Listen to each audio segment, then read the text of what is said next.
Priscilla Kellen's feature debut, Papaya, is one of the most visually striking animated films I've seen this year. But the real question is whether the storytelling matches the ambition. Let's talk about it.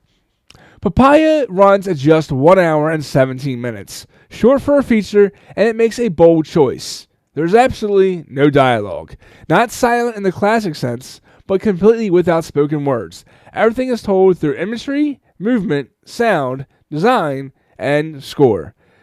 That's a risky move. Visually, it works. The animation is genuinely impressive. The blending of colors, the fluid motion, the composition, it's clear a lot of technical care went into this. The animation work especially stands out. There isn't a single sequence that feels undercooked. From a pure aesthetic standpoint, this film delivers. But here's where it gets complicated. The story follows a papaya seed consistently on the move to avoid taking root. There's an obvious metaphor at play, the cycle of life, inevitably, growth, and the film gestures towards something deeper.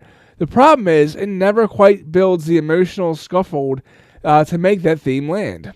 Without dialogue, the pressure shifts entirely on the visual storytelling and the character development.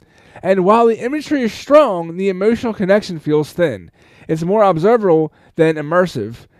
Ironically, despite its short runtime, the film feels longer than it is, not because the pacing collapses, because it doesn't, but because the narrative feels stretched beyond what the concept can fully sustain. And that raises the big question, would Papaya have worked better as a short film? To see my full written review, go to 4timefilmschooldropout.com.